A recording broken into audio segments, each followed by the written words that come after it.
She was 24 years old, a second-grade teacher. Her students loved her. Her family adored her. She had just moved into her very first apartment. For the first time in her life, she was free. That night, someone walked into her unlocked apartment, and Rita Curran was never seen alive again. Her killer walked free for 52 years. He ate breakfast every morning. He watched television. He traveled the world. He even became a Buddhist monk in Thailand. While Rita's family waited, and waited, and waited, her parents died without ever knowing who killed their daughter. Then, in 2022, a single cigarette but changed everything.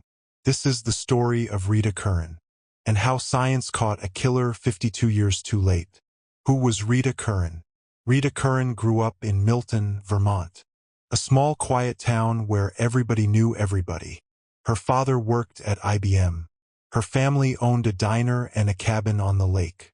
She was the kind of girl who lit up every room she walked into. In 1969, she graduated from Trinity College. She became a second-grade teacher at Milton Elementary School. Her students called her the kindest teacher they ever had. In the summer of 1971, Rita did something she had never done before. She moved out of her parents' home. For the first time in her 24 years of life, she had her own apartment. 17 Brooks Avenue, Burlington, Vermont. 3 roommates, a new life, endless possibilities. She was taking graduate courses at the University of Vermont. She was working part-time as a chambermaid at a local motel. She was building her future brick by brick. Nobody could have known that her future was about to be taken from her. The night everything changed, July 19, 1971. A warm summer night in Burlington, Vermont. Rita's roommates went out for dinner at a restaurant on Route 7. Rita stayed home. The apartment door was unlocked. 1 floor above, a couple had just gotten married 2 weeks earlier. His name was William DeRoos. That night, William and his new wife had a fight. He told her he needed to go out, cool down, get some air. He left the apartment. He was gone for 70 minutes. When Rita's roommates came home in the early morning hours of July 20th, they found her in their shared bedroom. She had been beaten. She had been sexually assaulted. She had been strangled. There were signs that Rita had fought back fiercely. She did not give up without a fight. Burlington police arrived. The city went into shock. Women were afraid to go home alone. People started locking their doors for the first time. Lights stayed on all night across the city, and the killer walked back upstairs to his apartment, told his new wife to say he never left. She believed him. She lied for him. And just like that, William DeRoos disappeared into normal life. Even Ted Bundy was investigated. The investigation that followed was one of the largest in Vermont history. Detectives chased leads for decades. They interviewed hundreds of people. They followed tips across multiple states. At one point, they even investigated serial killer Ted Bundy. Bundy was born in Burlington, Vermont. He had been in the city in 1971. For years, his name was on the suspect list. But just before Bundy was executed in Florida in 1989, he denied any involvement in Rita's murder. Investigators confirmed it was not him. Meanwhile, William DeRoos had moved on. He left Vermont with his wife shortly after the murder. Their marriage ended. He moved to Thailand, became a Buddhist monk. He later returned to the United States, married again, and according to his second wife, he had a penchant for sudden violence. She told investigators he once stabbed a woman at a dinner party. For no reason whatsoever. He was arrested, but the woman did not press charges. Another time, he suddenly tried to strangle his own wife at the dinner table. She left him immediately. William DeRoos died of a drug overdose in San Francisco in 1986, taking his secret to the grave. Or so he thought. The cigarette that solved everything. The key piece of evidence had been sitting in a police evidence box for over 40 years. A single cigarette butt. Brand, Lark. found near Rita's body on the night of her murder. In 1971, nobody knew what DNA was, but investigators collected the cigarette anyway, just in case. In 2014, Burlington police finally sent it for DNA testing.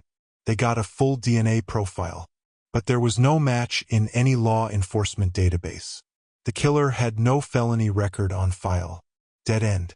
Then, in 2019, Detective Lieutenant Jim Trebe did something different. Instead of one detective working the case alone, he assembled an entire team.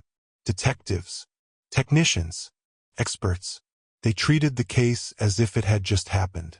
In 2022, they sent the cigarette butt to Parabon Nanolabs in Virginia. A forensic scientist named C.C. Moore ran the DNA through genealogy databases. Databases where ordinary people had submitted their DNA to find relatives. Within weeks, C.C. Moore got on a video call with Burlington detectives. She had a match, a high-confidence match. 5 of the nearest relatives in the database all pointed to one name: William DeRoos, the same man who had lived 2 floors above Rita Curran in 1971. The same man who went for a 70-minute walk the night she was murdered. The same man who told his wife to lie. Detectives then found DNA from DeRoos on Rita's torn clothing. It matched the cigarette. It was unanimous. William DeRoos had killed Rita Curran. The wife finally tells the truth. Burlington detectives tracked down DeRoos's first wife. She had moved to Eugene, Oregon. She had changed her name.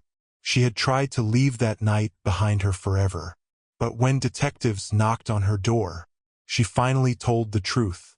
She admitted she had lied in 1971. She admitted William had left the apartment that night. She admitted he had told her, "Tell them I never left." Detective Chenette said he did not believe she knew he had killed Rita. He said she was young. She was naive. She was newly married. She was in love. She was protecting the man she thought she knew. She would face no charges for lying to police 52 years earlier. On February 21, 2023, Burlington police held a press conference. Rita's brother Thomas and her sister Mary were there. Their parents had died years earlier, never knowing the truth. Thomas stood in front of the cameras and said, "I do not think so much about the man who did this. I think about Rita. I think about my parents, what they went through. I pray to Rita. I pray to my parents. Closure. There would be no trial. William DeRoos had been dead for 37 years. There would be no handcuffs, no courtroom, no sentence. But there was truth. And for Rita's family, truth was everything." Acting Police Chief John Murad said at the press conference, "She was a teacher, a singer, a giver, and she was loved. The random violence of her murder left a stain on this community, and it devastated her family for 50 years. Former Senator Patrick Leahy, who had been at Rita's crime scene in 1971, attended the press conference as an old man. He said, "I must admit, after 20, 30, 40 years, I figured it never would be solved. It was a terrible thing. A single cigarette butt, collected in 1971 by a detective who had no idea what DNA was, sitting in an evidence box for 40 years. Waiting. Cold cases may sleep for decades, but science never forgets. And justice, no matter how long it takes, always finds a way. Rest in peace, Rita Curran. Your family finally has the answer they waited 52 years for. If you want more stories like Rita's, stories of justice finally served, subscribe to this channel, because every week we cover the cases that deserve to be remembered.